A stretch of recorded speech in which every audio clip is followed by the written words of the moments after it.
Welcome back, everyone, with our Santa Fe County Commissioner interview for District 4. We've got Stephen Chiulli. Stephen, thank you so much for jumping on with us today. David, thank you. Thank you for allowing me to introduce myself to your listeners. Thank you. For people who don't know about the Santa Fe Hispanic Chamber of Commerce, our Santa Fe Hispanic Chamber of Commerce is the oldest chamber of commerce in the United States. I think it makes some logical sense that it's the city capital and that the city of Santa Fe is the oldest capital in the United States, and there was a Yeah. chamber that started, so that makes some sense. But we definitely are. We do events all year round, and it's highlighted by our September event, which is our 40 Under 40 Business Leaders Awards, which we highlight the top 40 business people under the age of 40 in northern New Mexico. So we highlight Santa Fe, Los Alamos, you name it, in northern New Mexico. Our chamber targets immigrant businesses and obviously Hispanic owned businesses, Mexican American businesses, especially on the South Side. We promote the resources all in Spanish and English, and just we want to robust the economy for everyone in our city. So Yeah. that is our chamber mission and vision. I am the executive director of the Hispanic Chamber, and I also serve as owner of Age Friendly Senior Care, which is a company that helps seniors age in place at home, and also Santa Fe Gloom, which is our new pro futsal team. Futsal is a form of soccer, the Santa Fe Gloom. So those are kind of the hats that I wear. But we're here for you, Stephen. So thanks again for jumping on, and we can start with the first question. And if I can find it. You want me to tell you about myself? Yeah. Tell our Yeah. memberships about yourself, right? That's one. And the follow up is, why do you want to be county commissioner? Well, thank you. This is the perfect questions you should ask all anybody who's running for office. I'm Stephen Chiulli, Santa Fe County Commissioner, District 4. I'm running for county commissioner because far too long our elected officials have failed us to adequately address our community's challenges. As county commissioner, I will get things done. Tell you a little bit about me. I have 45 years experience, by far the oldest person in my race. In fact, I have more experience than either of my opponents have been on this earth. My experience is in business and community service. I have a proven track record of leadership and accomplishments with the expertise, the knowledge, and the drive to address our challenges that our communities face. In 1980, I started a construction company. I'm a blue collar guy. I work every day with my hands. Still have the calluses. David, you met me in person, you know. Uh, I actually started the company because the economy was really lousy. I had to come out of the construction. My family's in construction. So I started taking jobs. I needed a job. I needed to go out and find work. I don't come from wealth. I come from blue collar and no collar. As you can tell, I'm a t-shirt wearing guy. And I grew that business to have about 60 people working for me. Um, Congratulations. thanks. I moved in September 2001. What happened down there at 9/11? I volunteered to become a first responder at the World Trade Center, and I joined the search and rescue operation with other firefighters, first responders that were down there. I did not climb the buildings. I went after buildings were already down, but it was the first week. I also assembled and led 70 men with pieces of heavy equipment. I think, David, you've seen them because I brought them to the League of Women Voters. Pictures of the number 7 on fire. I mean, and our trucks being there, and we cleared debris from the site. All 2,965 victims, which I hate that word, but that's what they are. We recovered the remains. There were no survivors. Um, uh, and you're going to find this throughout my life and my history that I see a need, and I go in and I step in and I do it. Somebody said to me, why would you run into a burning building? I said, because somebody has to do it. I'm not a hero. I don't ever want to come off that way, but I do things that make that somebody has to step up and do, and that's why I do it. I've been here in Santa Fe 20 years. I have a master's degree from the University of Connecticut. I'm a Huskies fan. Our basketball team's national champs again. Great basketball team, not great football team.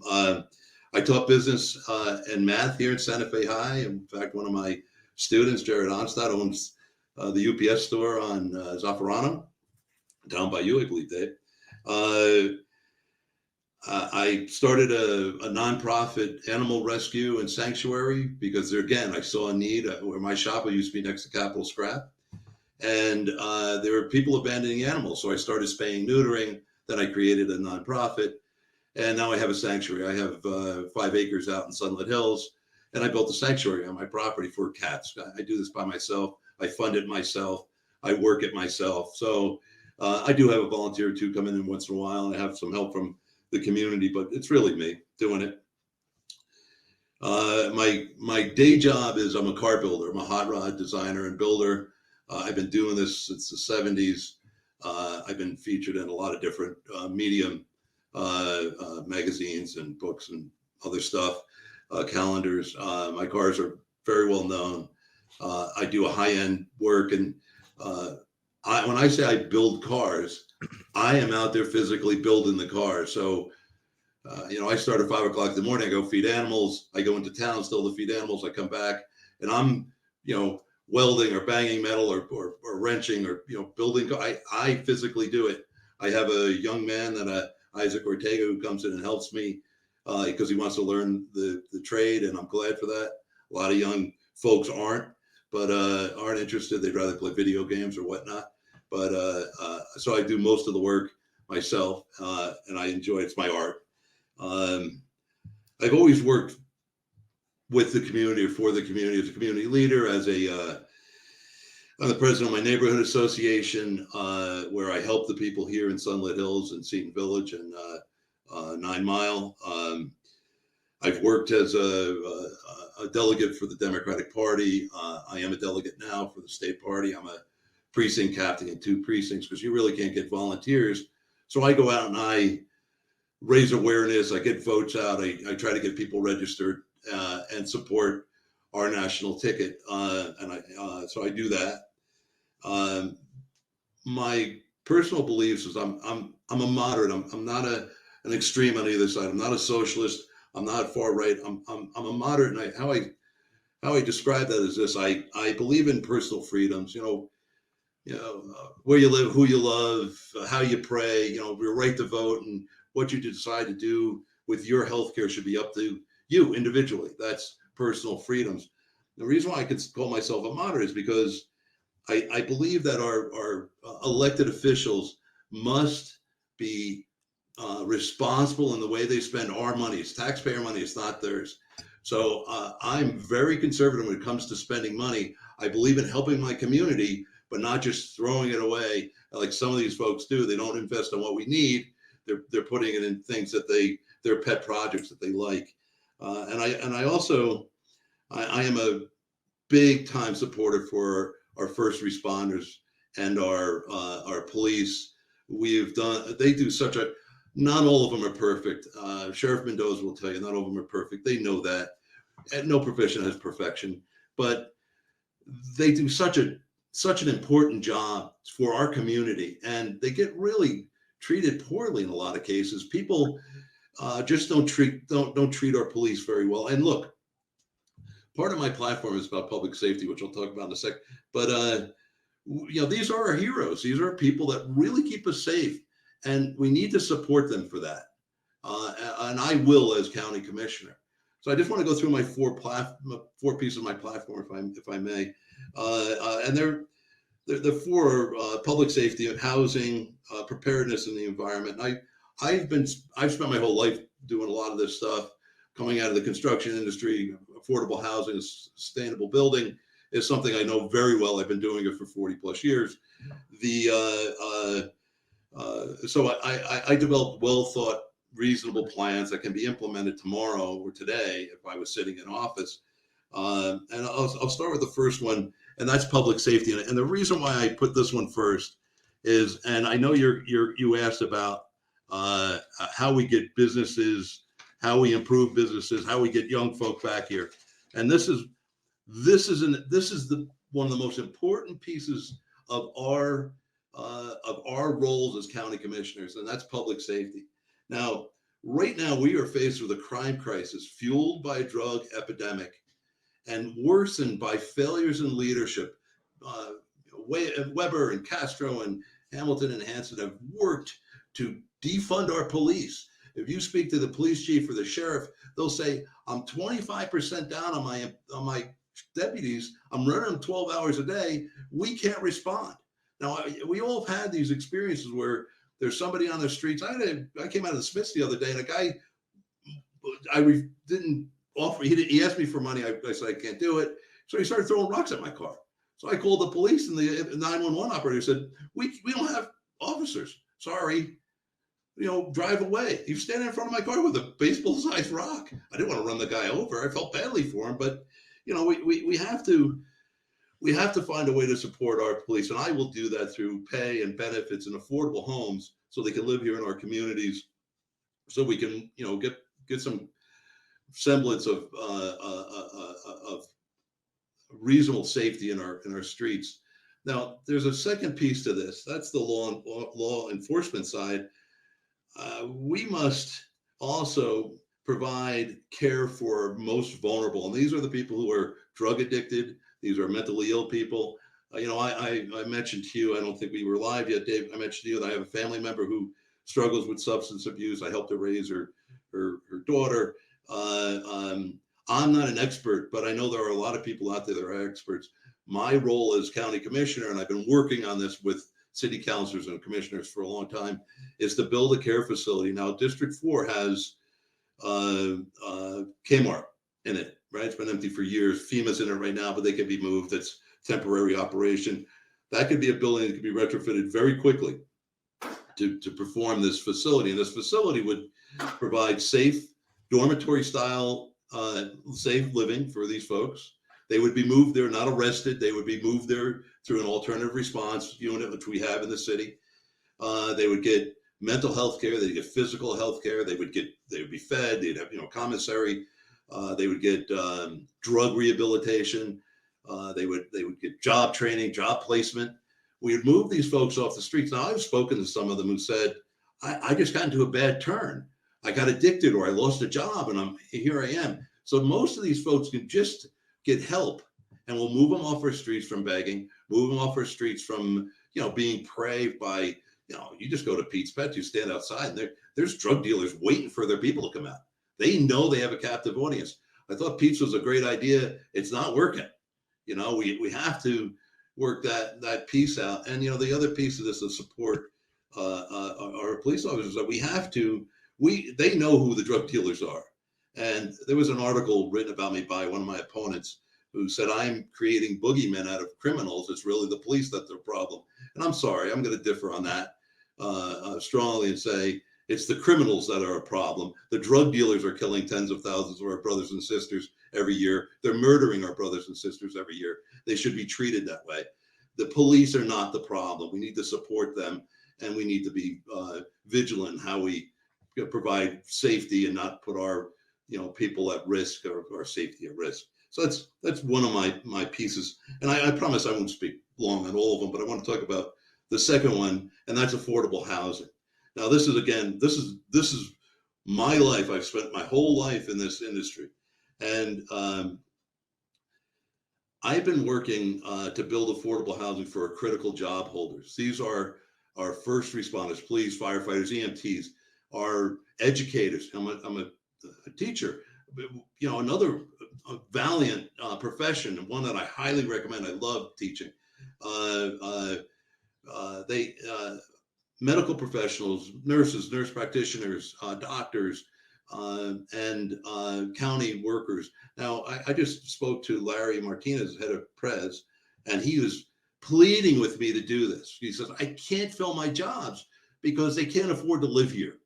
So this is something that needs to be done. And I've taken it beyond the bumper sticker. And that's why I want to explain this.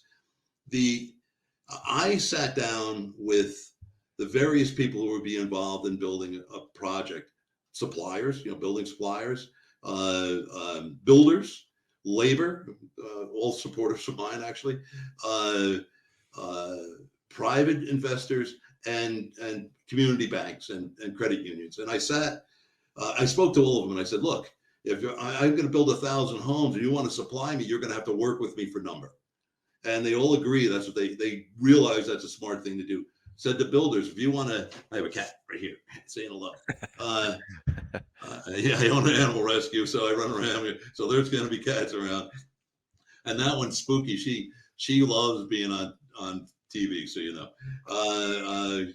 She makes her appearance all the time. Anyway, the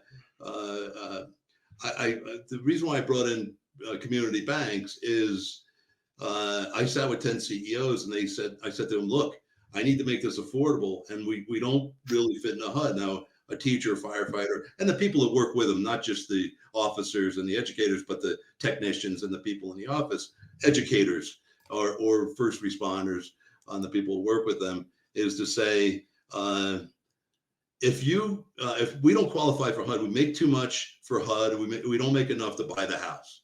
So if I can get the house more affordable, now if I go to my bank and say, I need you to be more flexible on your term, on your down payment and whatnot.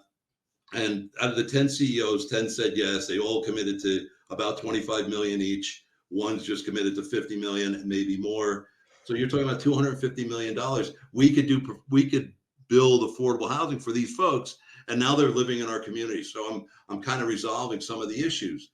Now I know I'm going through some time, so I want to talk about two things briefly. We do not have an emergency management preparedness plan. These county commissioners have failed in addressing this issue. It's been something that's been mandated since 2008. They don't seem to want to take on any of the hard questions. I've mentioned Richard Eads before. He called me up and brought me in just to speak specifically about this. And he said, the commissioners that are sitting there are refusing to talk to me about this, but I know you will answer the hard questions.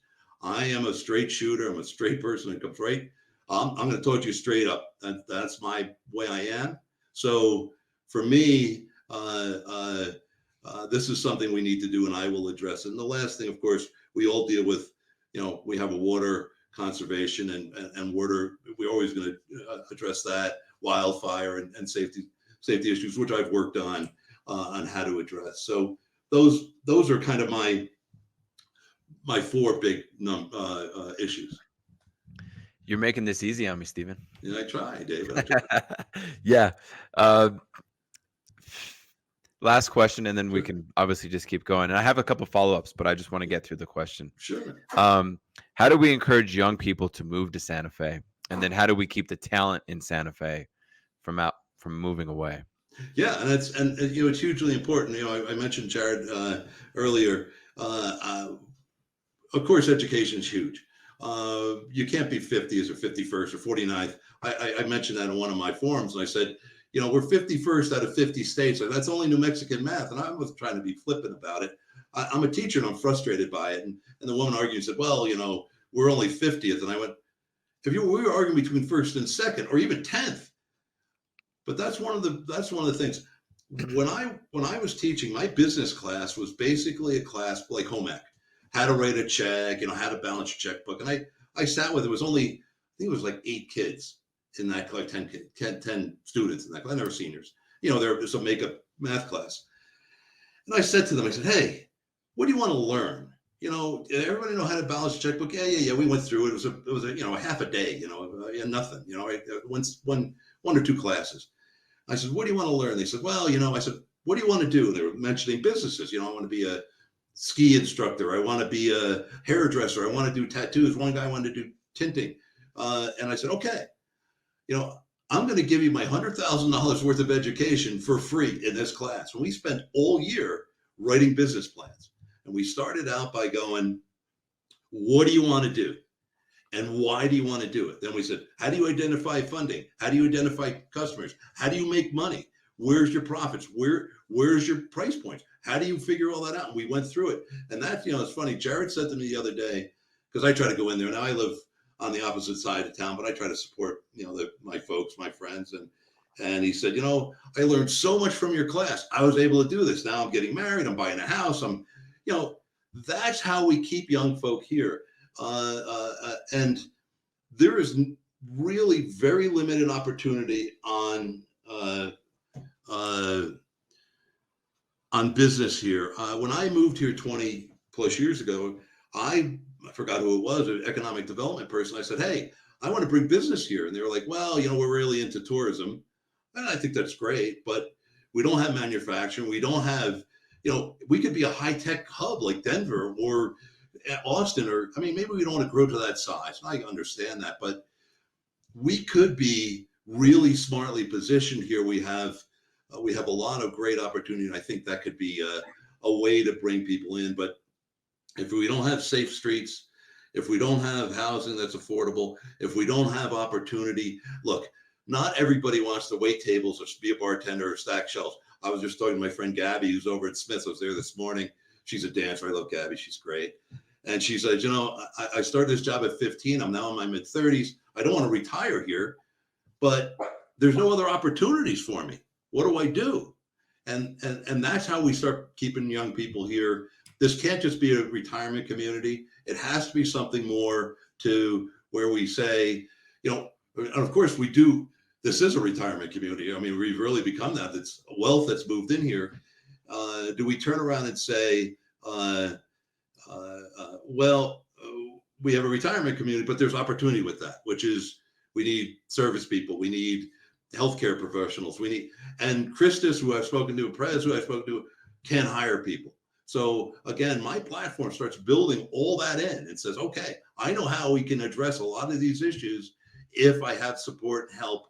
And the reason why I'm running is that I'm not getting the support and help that we don't have leadership in government. We have, I don't know what you call it. I'm just going to leave it at that. But that's how we bring young folks back here. Look, the jail was supposed to be a UNM campus. You know that, right?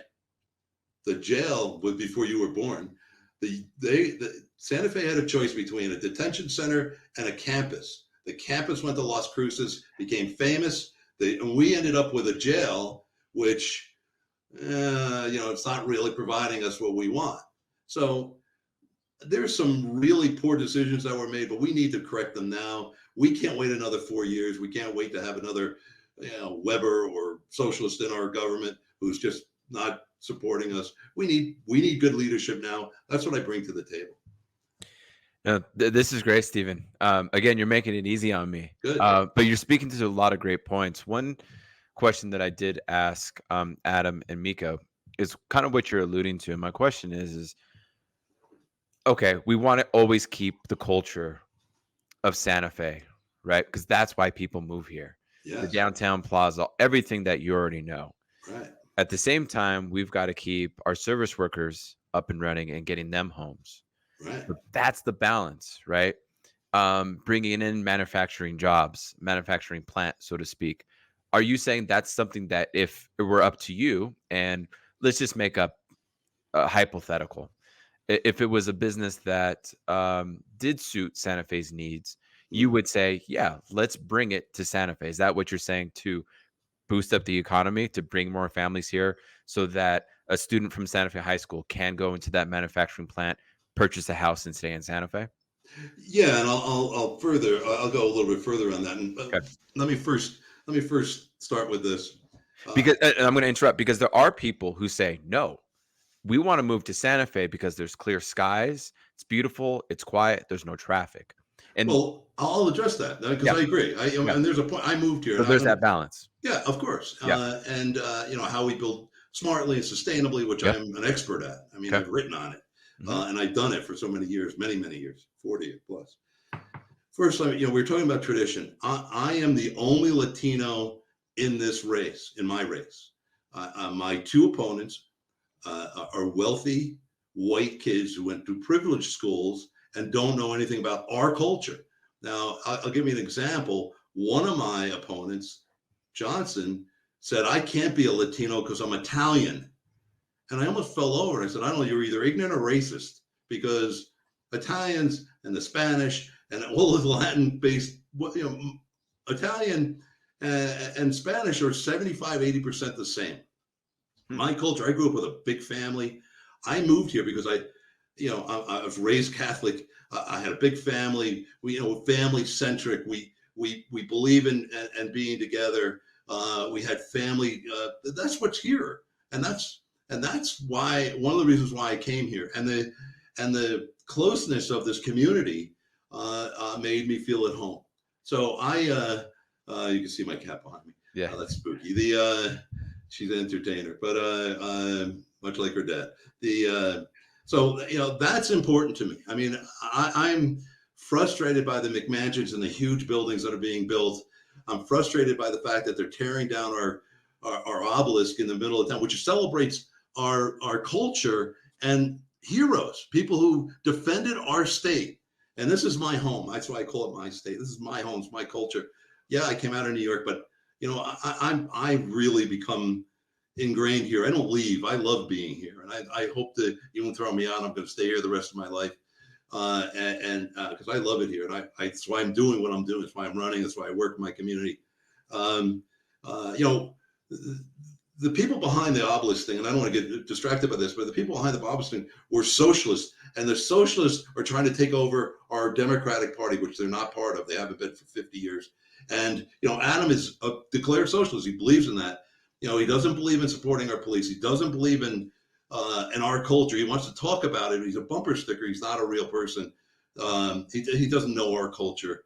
He was a privileged white kid, and that's unfortunately Mika too came from that. I mean, I don't have my own private jet. I have to get up, go to work every day. Those are things that makes me different. But to answer your question this way, yes, I will support smart industry coming into this community. I would support housing that is affordable. We don't just need to have Pulte building $500,000 and $600,000 homes. We need smart investment by the county. One of the things I did when I was working on my affordable housings, I have addressed 5 or 6 now, been brought to me because I've been doing this for more than a year, more than that. And people are coming up to me and saying, Stephen, I have a project over here or over here. And will you help me do what you're doing? We love your ideas. Larry Martinez from Press said the same thing. Please do this. Donald Reynolds from the Realtor said, please, we need this. Though they didn't support me. I don't know why. That's another thing all to itself. Anyway, I had a board member from this community college come up to me and say, we have property. Can you do this for us? Because we need teachers. So these are things we can do with smart leadership. And that's how we get young folk here. That's how we keep the balance from going, I'm a young person. I'm 63. The demographic's older than I am. That's unfortunate. Guys like you, David, like, where do you go? I mean, it's become a retirement community. We can't do that. We must have some support. If no one's taking care of us as we get older, that's a problem. And that's why I believe that we can have good industry, smart leadership, and affordable housing for all these folks that are going to perform incredibly important jobs for us as we go. Well said. Stephen, thank you so much. I think we've got about another minute. You're doing Deeds does this to me too. He gets me up really quickly. Just don't go to music. Yeah. No music today. This is one thing though. This is one takeaway from me. And this is definitely a compliment to you, is I feel like no matter where the direction of the race goes, you're still going to be out in our community. Oh, yeah. I think that's really, really, that's my opinion. That's my take. And I do think that's like leadership, right? Yeah. So I mean, that's my take on it. And everything that you've been doing is really salt of the earth stuff. I mean, well, and that's super important. That's very, very important because again, like I think at times Santa Fe can kind of lose that touch sometimes. We rely so much on the bougie downtown area, which we built, right? Yeah. And then we just get lost in it. But people like yourself are always going to be kind of embedded into the community as well. So I think that's great. I think that's one compliment that's my takeaway from today, and on just your breadth of experience. So thank you for jumping on. Sure. Yeah. If I may, I just want to close with of course. this. Yeah. These elections, and I'm a blue collar guy. I mean, I didn't start with anything. I didn't have family money. My parents are going to be 90 and are 90, going to be 91. My mother and father, God bless, they're still alive. And I support them in every way I can. I'm